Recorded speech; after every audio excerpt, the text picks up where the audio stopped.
Hello दोस्तों, आपका D17 classes में स्वागत है। हम डीसी मशीन पढ़ रहे थे। आज हम डीसी मशीन में जनरेटर के क्लासिफिकेशन को देखेंगे, मतलब जनरेटर हमारे कितने टाइप्स के होते हैं उसको देखेंगे।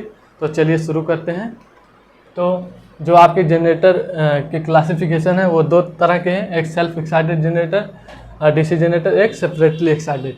आपके सेपरेटली के आगे कोई मतलब इसका पार्ट नहीं है, लेकिन आपके सेल्फ एक्साइटेड डीसी जनरेटर को तीन भागों में कनेक्शन के आधार पर बांटा गया है। Series wound DC generator, shunt wound DC generator और कंपाउंड वाउंड डीसी जनरेटर। ठीक है, अब कंपाउंड को दो भागों में बांटा गया है कनेक्शन के आधार पे, long shunt compound wound DC generator, एक short shunt compound wound DC generator. ठीक है, देखिए जो आपके डीसी जनरेटर की क्लासिफिकेशन होता है वही आपके मोटर का भी होता है। इनके वाइंडिंग का जो कनेक्शन होता है जनरेटर मोटर की वो सेम होता है और क्लासिफिकेशन भी सेम होता है। बस आपका जैसे यहाँ जनरेटर है बस वहाँ मोटर रहेगा। आप जानते होंगे कि बेसिक चीज़ है कि जनरेटर में हम क्या कहते हैं, इनपुट में मैकेनिकल एनर्जी देते हैं और आउटपुट में इलेक्ट्रिकल एनर्जी प्राप्त करते हैं। जबकि जनरेटर मोटर के केस में हम क्या करते हैं, इनपुट में इलेक्ट्रिकल एनर्जी देते हैं और आउटपुट में मैकेनिकल एनर्जी प्राप्त करते हैं। ठीक है, आपको एक चीज़ जान लीजिए, आपका अगर कोई डीसी जनरेटर या मोटर है, जैसे आपका ये मोटर है, मान लीजिए ये आपका मोटर है, तो आप क्या करते हैं, इनपुट में इलेक्ट्रिकल एनर्जी देते हैं। क्या यहाँ इलेक्ट्रिकल एनर्जी दे रहे हैं तो आपको आउटपुट में मैकेनिकल एनर्जी प्राप्त करते हैं। ठीक है, अगर यही हम क्या करें, इसी मोटर को हम मैकेनिकल एनर्जी दें तो हमें आउटपुट में इलेक्ट्रिकल एनर्जी मिलेगा। मतलब कहने का ये है कि हम डीसी मोटर को डीसी जनरेटर की तरह कार्य करा सकते हैं और डीसी जनरेटर को डीसी मोटर की तरह वर्क करा सकते हैं। ठीक है, सिर्फ ये डीसी मशीनों में होगा। ठीक है, अब आपका पहला था self excited DC generator. Self मतलब क्या हुआ यहाँ, जो स्वतः अपने मैग्नेटिक फील्ड को उत्तेजित कर ले। मतलब जो सेल्फ एक्साइटेड डीसी जनरेटर का मतलब ये हुआ कि जो इसका मैग्नेटिक मतलब पोल होता है वो अपने मैग्नेटिक फील्ड को अपने करंट द्वारा स्वतः उत्तेजित कर लेता है। जैसे यहाँ फिगर से समझिए,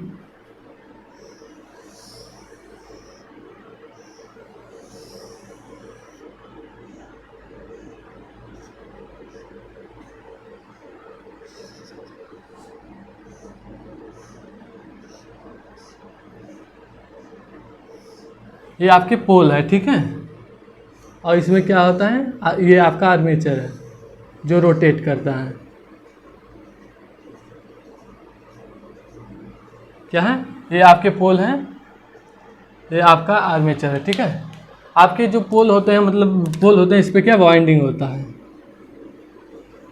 वाइंडिंग। ठीक है, ये वाइंडिंग क्या होता है, देखिए इसमें ब्रोस लगा होता है आर्मेचर के साथ और ये लोड के साथ कनेक्टेड होता है। ठीक है, मान लीजिए लोड के साथ कनेक्ट है। देखिए आर्मेचर जो फील्ड वाइंडिंग के एक वायर जो होते हैं आपस में कनेक्ट होते हैं तथा ये क्या अपने फील्ड को स्वतः उत्तेजित करते हैं। तो इनका एक वायर जो होता है, जो ये सप्लाई मतलब आर्मेचर द्वारा दी जा रही है उनसे कनेक्ट होता है। मतलब ये देखिए क्या सप्लाई से कनेक्ट है, एक वायर क्या है, ये फील्ड वाइंडिंग का सप्लाई से कनेक्ट है। मतलब जब आर्मेचर मैग्नेटिक फील्ड को कट करेगा तो क्या इसमें ईएमएफ उत्पन्न होगा और अगर ये लोड से जुड़ा है तो इसमें क्या करंट फ्लो होगा।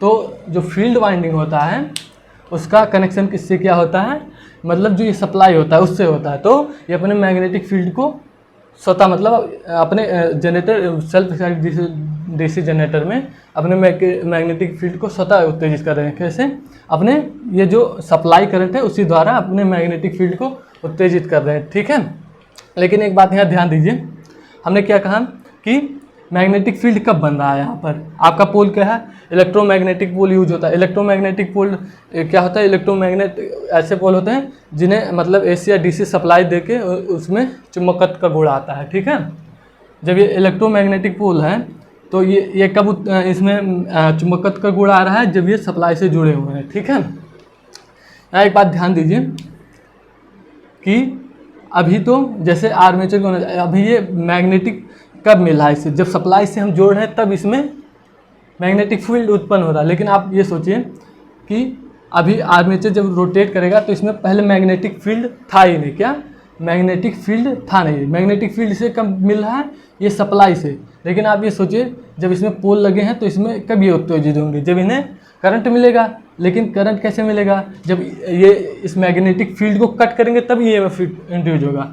लेकिन यहाँ मैग्नेटिक फील्ड अभी तो है ही नहीं, तो ये आर्मेचर को जो हम रोटेट करेंगे तो यहाँ EMF इंड्यूज नहीं होगा। लेकिन ऐसा नहीं है, सेल्फ एक्साइटेड डीसी जनरेटर जो होते हैं इनमें जो ये पोल होते हैं, इन पोलों का जो डिज़ाइन होता है इसमें पहले से ही रेसिडुअल मैग्नेटिज्म होता है। रेसिडुअल मैग्नेटिज्म का मतलब ये होता है कि इन पोलों में पहले से ही स्मॉल अमाउंट का फ्लक्स मौजूद रहता है, ठीक है। तो जब ये स्मॉल अमाउंट के इसमें फ्लक्स जब रहते हैं और आर्मेचर को रोटेट किया जाता है, मतलब घुमाया जाता है, तो ये स्मॉल अमाउंट के फ्लक्स को कट करते हैं, तो इसमें स्मॉल अमाउंट का क्या करंट उत्पन्न होता है। और ये फील्ड वाइंडिंग का कनेक्शन किससे होता है, मतलब सप्लाई से। तो ये अपने जो मतलब फील्ड है उसे उत्तेजित कर लेते हैं, ठीक है। जो सेल्फ एक्साइटेड डीसी जनरेटर होते हैं उसमें कैसे मैग्नेट का प्रयोग किया जाता है, रेसिडुअल मैग्नेटिज्म पोल का यूज किया जाता है, ठीक है। तो ये आपके सेल्फ एक्साइटेड डीसी जनरेटर थे, ठीक है। अब separately excited DC generator, separately का मतलब यहाँ क्या हुआ, जो अपने फील्ड को तो स्वतः उत्तेजित ना कर पाए, मतलब उन्हें कोई बाहर से डीसी स्रोत या बैटरी से जोड़ा जाता हो। मतलब सेपरेटली एक्साइटेड डीसी जनरेटर का मतलब ये हुआ कि जो अपने फील्ड वाइंडिंग को उत्तेजित करने के लिए, मतलब इन्हें बाहरी कोई स्रोत जैसे डीसी स्रोत या बैटरी से जोड़ा जाता हो। जैसे यहाँ फिगर से समझिए,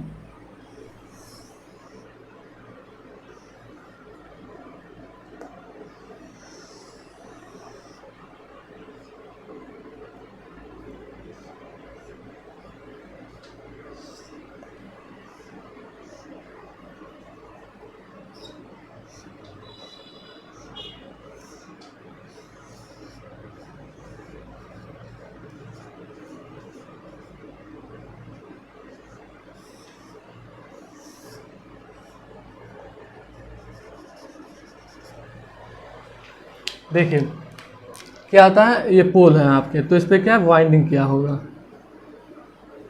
तो ये अपने जो फील्ड को है मतलब किसी बाहरी डीसी स्रोत या बैटरी से उत्तेजित करते हैं। मतलब इनका तो एक एक कनेक्शन आपस में होगा, ठीक है। और जो दूसरा वायर है ये बाहर निकल के मतलब इन्हें किसी बैटरी या डीसी स्रोत से जोड़ दिया जाता है। ये मान लीजिए बैटरी से बाहर से जुड़े हुए हैं, तब ये अपने मैग्नेटिक फील्ड को उत्तेजित कर रहे हैं, ठीक है। लेकिन सेल्फ एक्साइटेड डीसी जनरेटर में क्या हो रहा था, ये अपने फील्ड को स्वतः अपने करंट द्वारा उत्तेजित कर रहे थे। लेकिन इसमें क्या हो रहा है, इसमें बाहर से बैटरी जोड़ना पड़ रहा है या कोई डीसी स्रोत देना पड़ रहा है, ठीक है। तो ये सेपरेटली एक्साइटेड डीसी जनरेटर था, ठीक है। आपके इसे मिटाते हैं,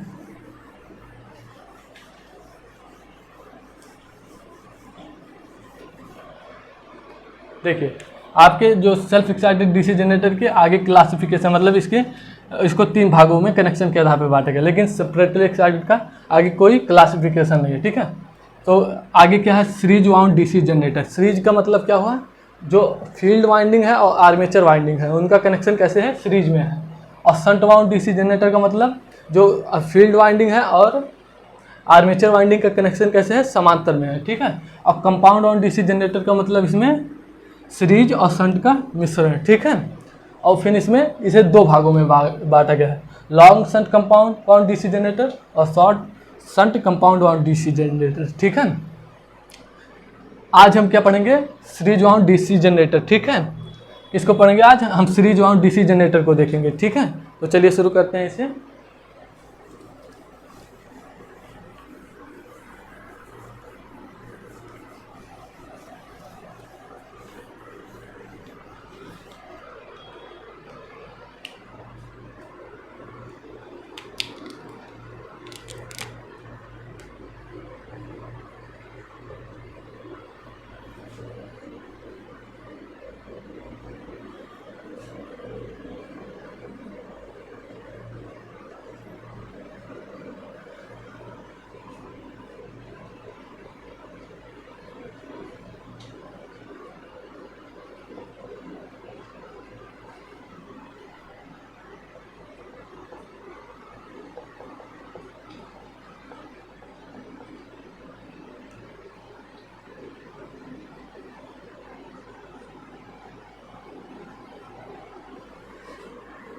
सीरीज वाउंड डीसी जनरेटर या स्टेडी कुंडलित डीसी जनरेटर, ठीक है।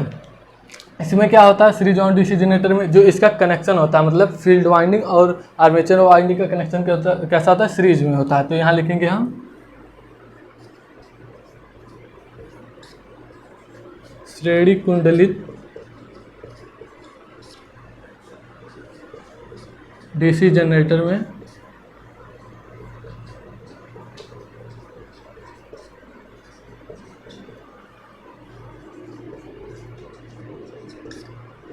फील्ड वाइंडिंग तथा आर्मेचर वाइंडिंग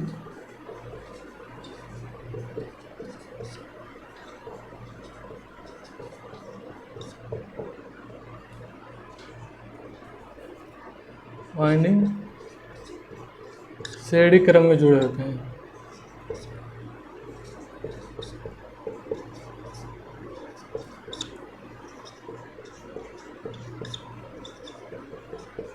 क्या हमने बताया, श्रेणी कुंडलित डीसी जनरेटर में फील्ड वाइंडिंग तथा आर्मेचर वाइंडिंग श्रेणी में जुड़े होते हैं, ठीक है। अब इनका कनेक्शन देख लेते हैं फिगर से। जैसे ये आपका क्या है, सीरीज जनरेटर, ठीक है। तो ये आपके क्या है, पोल, क्या है, पोल।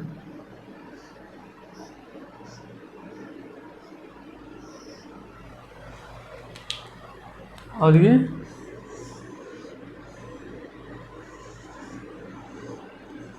आर्मेचर है और इसमें क्या है, कंडक्टर, ये ब्रश, ठीक है। अगर ये पोल है तो इस पर क्या होगा, वाइंडिंग होगा, ठीक है। क्या होगा, वाइंडिंग होगा। देखिए जो फील्ड वाइंडिंग होता है इनका तो एक एक वायर का कनेक्शन आपस में होता है, ठीक है। और इसका एक कनेक्शन क्या है, इस आर्मेचर से होगा, आर्मेचर के साथ ब्रश से होगा, ठीक है। और ये आउटपुट में लोड के रूप में सप्लाई ले लिया जाएगा, ठीक है। और एक आर्मेचर द्वारा ले लिया जाता है। देखिए यहाँ पर कनेक्शन कैसे है, सीरीज में है, देखिए सीरीज में कनेक्शन है, ठीक है। कैसे होता है इसमें, देखिए पोल का तो आपस में एक एक वायर का कनेक्शन होता है और एक वायर मतलब एक फील्ड वाइंडिंग का कनेक्शन किससे, आर्मेचर से होता है, आर्मेचर के साथ ब्रश से होता है, ठीक है। और देखिए इस ब्रश वाले के साथ क्या, सीधे आउटपुट के मतलब सप्लाई के रूप में आउटपुट में ले लिया गया है, ठीक है। और एक सीरीज द्वारा ले लिया गया है, सीरीज वाइंडिंग के वायर द्वारा, ठीक है। तो ये आपके सीरीज वाउंड डीसी जनरेटर का कनेक्शन है, मतलब आर्मेचर और फील्ड वाइंडिंग का कनेक्शन ऐसा होता है, ठीक है। अब हम क्या देखेंगे आगे, इस सीरीज वाउंड डीसी जनरेटर के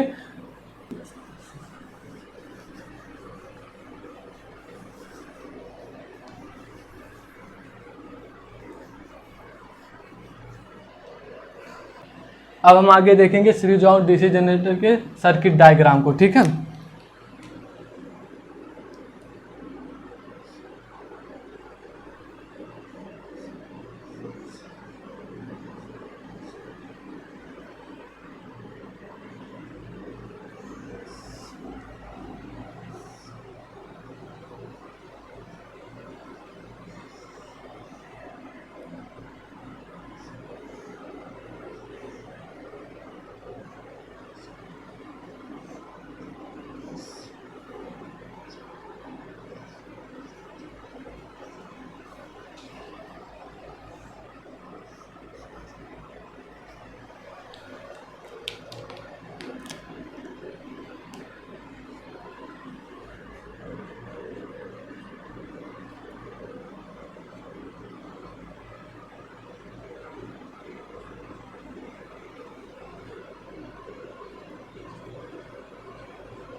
ठीक है, ये हमारा क्या है, सर्किट डायग्राम, ठीक है।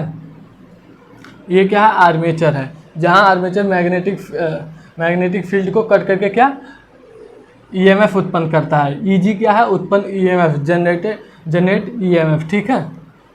ये आर्मेचर, अगर आर्मेचर में क्या होता है, कंडक्टर भरे हुए, अगर कंडक्टर है तो उसका कुछ रेजिस्टेंस होगा, क्या होगा, रजिस्टेंस, तो ये आर ए कंडक्टर का जो मतलब आर्मेचर में वाइंडिंग की होती है तो वो कंडक्टर की वाइंडिंग होता है, तो उसका कुछ रजिस्टेंस होगा तो उसे कहेंगे आर्मेचर रजिस्टेंस। ठीक है, अगर ये लोड से कनेक्टेड है तो क्या जो आर्मेचर कंडक्टर में क्या फ्लो होंगे, करंट, तो उसे क्या कहेंगे, आर्मेचर करंट। ठीक है, आपका जो फील्ड वाइंडिंग है वो आर्मेचर के साथ कैसे जुड़ा हुआ है, सीरीज में, तो सीरीज में जुड़े होने के कारण इसमें भी फील्ड वाइंडिंग में भी वाइंडिंग किया गया है तो कंडक्टर है तो उसका भी रेजिस्टेंस होगा, तो इसे सीरीज फील्ड रेजिस्टेंस कहेंगे। और इसमें फ्लो होने वाला करंट क्या है, सीरीज करंट है। ठीक है, देखिए आपका ये लोड है, मतलब आउटपुट में जो हमें इलेक्ट्रिकल एनर्जी प्राप्त हो रही है तो ये लोड करंट कहेंगे इसे, और ये जो हमें वोल्टेज प्राप्त हो रहा है आउटपुट में तो इसे टर्मिनल वोल्टेज कह सकते हैं या आप लोड वोल्टेज कह सकते हैं। ठीक है,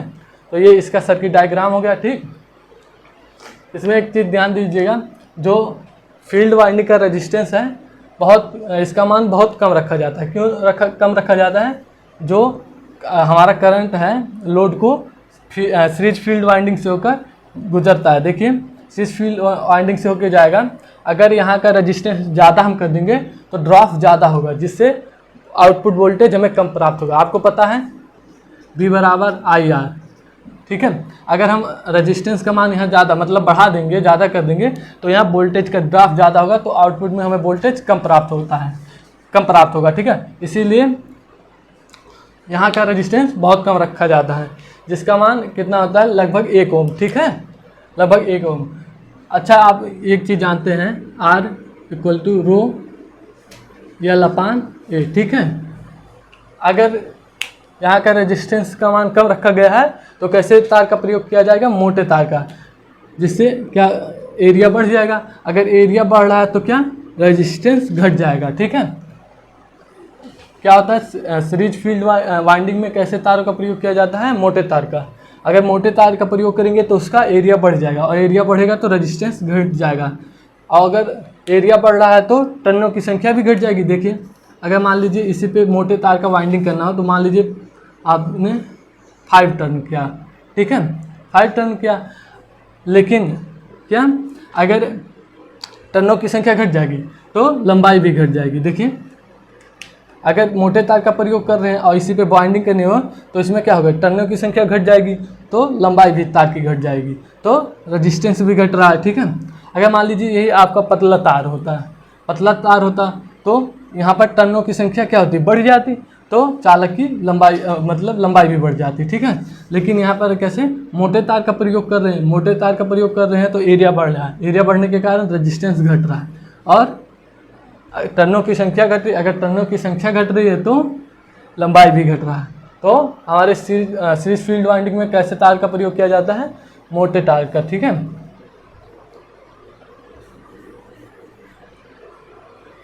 तो यहाँ से एक पॉइंट लिखेंगे,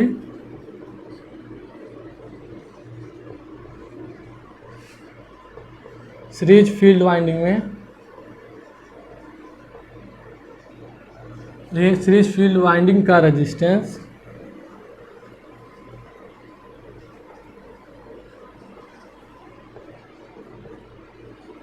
लगभग 1 ओम होता है।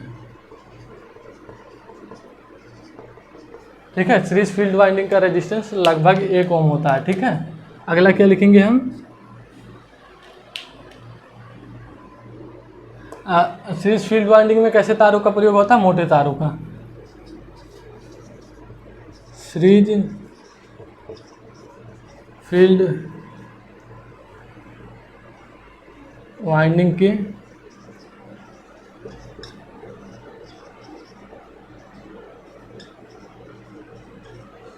रेजिस्टेंस को कम रखने के लिए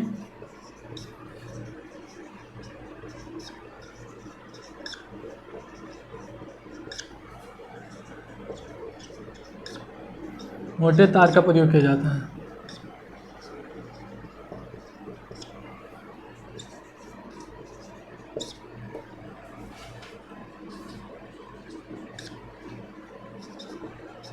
क्या सीरीज फील्ड वाइंडिंग के रेजिस्टेंस को कम रखने के लिए कैसे मोटे तार का प्रयोग किया जाता है। ठीक है, आपका आर्मेचर रेजिस्टेंस है, इसका भी मान लगभग 0.1 ओम से 1 ओम तक होता है। ठीक है, आर्मेचर रेजिस्टेंस का। तो आपका वो चाहे सीरीज ऑन डीसी जनरेटर हो या कंपाउंड हो या शंट हो, ठीक है, सबके लिए क्या होगा, आर्मेचर रेजिस्टेंस 0.1 ओम से 1 ओम तक होगा। ठीक है, यहाँ पर एक पॉइंट और लिख लीजिए,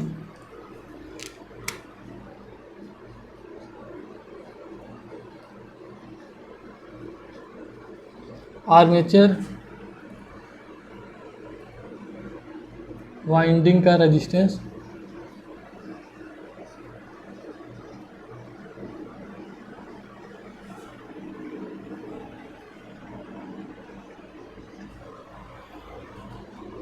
0.1 ओम से 1 ओम तक होता है।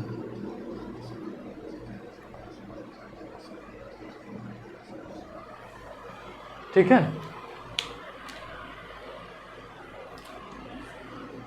ठीक, यहाँ तक हो गया। ठीक है, अब हम इसके बाद क्या देखेंगे, इसके बाद हम ईजी और बी के मतलब उत्पन्न ईएमएफ जो होगा उसके और वोल्टेज जो हमें आउटपुट में वोल्टेज मिल रहा है उसके बीच हम संबंध निकालेंगे। ठीक है, यहाँ पर एक चीज़ और ध्यान दीजिएगा, जो आपका जनरेटेड ईएमएफ है और जो करंट है दोनों की दिशा सेम रहेगी। ठीक है, जनरेटर के केस में, लेकिन मोटर के केस में क्या होता है, जो उत्पन्न बैक ईएमएफ होता है वो सप्लाई करंट के विपरीत होता है। ठीक है, सप्लाई करंट के विपरीत होता है। ठीक है, तो हम क्या निकालेंगे, उत्पन्न ईएमएफ और टर्मिनल वोल्टेज की भी रिलेशन। तो यहाँ से आप एक चीज़ देखिएगा, जो हमें आउटपुट में वोल्टेज प्राप्त हो रहा है वो कैसे प्राप्त हो रहा है, यहाँ पर दो प्रकार के ड्रॉप हो रहे हैं। कैसे, एक आर्मेचर रेजिस्टेंस के कारण, एक फील्ड वाइंडिंग रेजिस्टेंस के कारण वोल्टेज ड्रॉप हो रहा है। फिर उसके बाद में हमें टर्मिनल वोल्टेज में मतलब टर्मिनल वोल्टेज प्राप्त हो रहा है, या कह सकते हैं लोड वोल्टेज। ठीक है, तो यहाँ पर जो आपका ईजी होगा, क्या ईजी, वो बड़ा होगा बी से। क्यों होगा, देखिए हमें क्या पता है, जो उत्पन्न ईएमएफ मान लीजिए आपका 40 वोल्ट उत्पन्न हो रहा था मान लीजिए, तो यहाँ पर क्या आर्मेचर रेजिस्टेंस और फील्ड वाइंडिंग रेजिस्टेंस के कारण कुछ ड्रॉप होगा, तो वो ड्रॉप घटेंगे। मान लीजिए 20 वोल्ट का हुआ, तो आप कितने बचे, 20 वोल्ट, तो आपको आउटपुट में कितना वोल्ट प्राप्त होगा, 20 वोल्ट। ठीक है, चलिए अब रिलेशन देखते हैं, आप इसका स्क्रीनशॉट ले सकते हैं।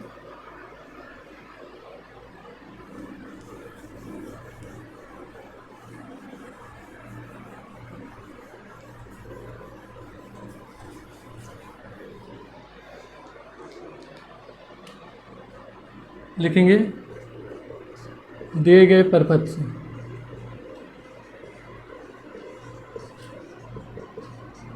ये क्या है, सीरीज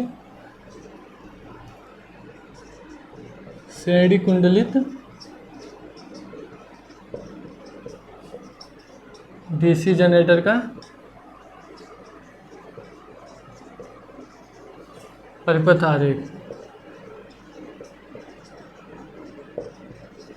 आप लोग लिख लीजिएगा, श्रेणी कुंडलित डीसी जनरेटर का परिपथ आरेख है, सर्किट डायग्राम। ठीक है, यहाँ क्या है, दिए गए परिपथ आरेख से। तो हम क्या देखेंगे, यहाँ पर पहले हम देखेंगे करंट के बीच, मतलब करंट का इक्वेशन देखेंगे।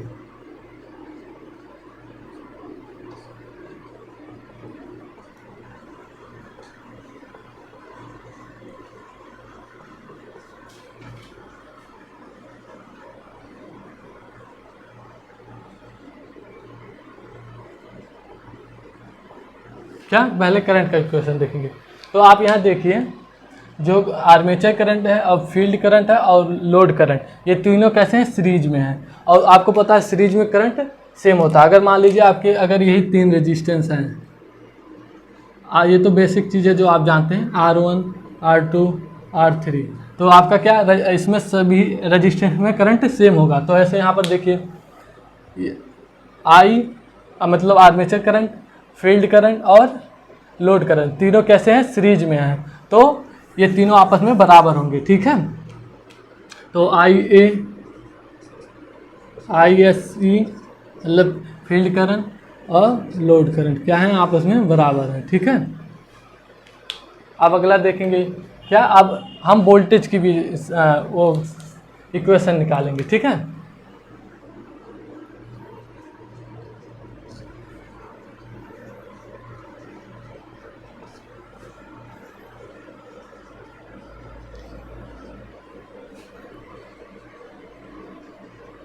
वोल्टेज इक्वेशन, ठीक है। अब यहाँ पर देखिए जो आपको आउटपुट में वोल्टेज मिल रहा है वो कैसे मिल रहा है, देखिए बी, ठीक है, टर्मिनल वोल्टेज या लोड वोल्टेज, ठीक है। कैसे मिल रहा है, पहले आपका जो जनरेट हुआ ईएमएफ मतलब उत्पन्न ईएमएफ ईजी, फिर इसमें देखिए दो प्रकार के ड्रॉप हुए, कैसे, एक आर्मेचर रेजिस्टेंस के कारण, एक फील्ड वाइंडिंग रेजिस्टेंस के कारण वोल्टेज ड्रॉप हुआ।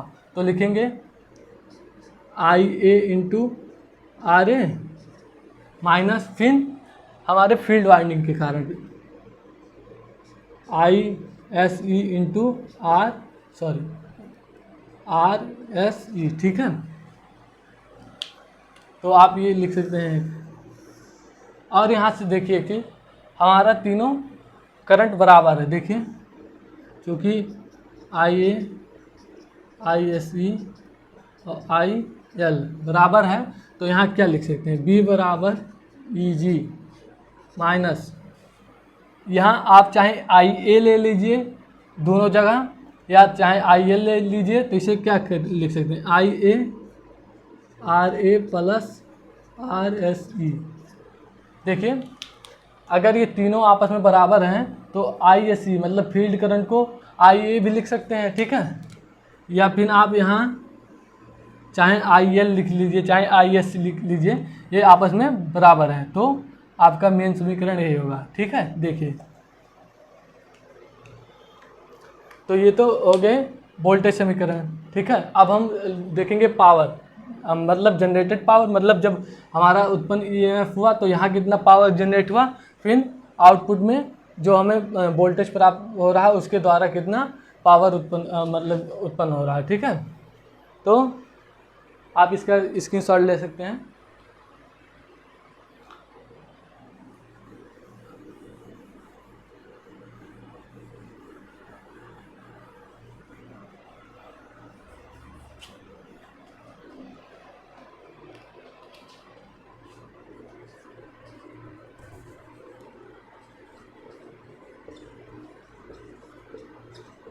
जनरेटेड पावर मतलब उत्पन्न शक्ति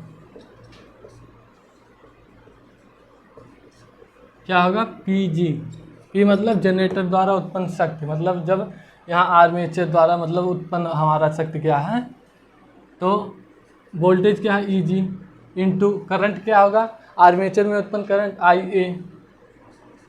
अब फार्मूला तो यही होता है पी बराबर बी आई, तो ये आपका वोल्टेज हो गया, ये क्या हो गया, करंट हो गया, ठीक है। तो आपका क्या होगा, ये होगा जनरेटेड पावर, ठीक है।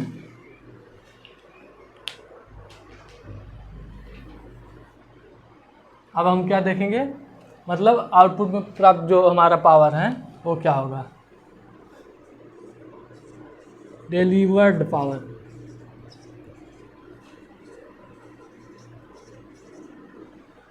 मतलब यहाँ आउटपुट को दिया गया शक्ति या वितरित शक्ति।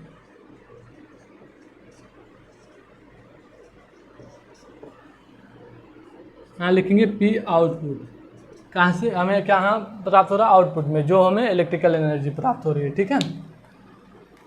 क्या होगा, वोल्टेज क्या है, बी है टर्मिनल वोल्टेज देखिए या लोड वोल्टेज बी, और करंट क्या है, आई एल लोड करंट, ठीक है।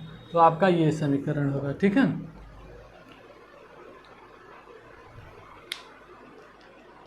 तो हमने सीरीज वाउंड डीसी जनरेटर में क्या जाना, इसके सर्किट डायग्राम को जाना, फिर ईजी उत्पन्न ईएमएफ और बी के बीच रिलेशन देखा, और हमने करंट इक्वेशन और वोल्टेज इक्वेशन देखा, ठीक है। आशा है आपको यहाँ तक समझ आया होगा। अगले लेक्चर में हम सीरीज वाउंड डीसी जनरेटर की कैरेक्टरिस्टिक्स को देखेंगे तथा उसके आगे वाले वीडियो में हम शंट और कंपाउंड वाउंड डीसी जनरेटर को देखेंगे तथा उनके कैरेक्टरिस्टिक को देखेंगे, ठीक है। तो मिलते हैं अगले लेक्चर में।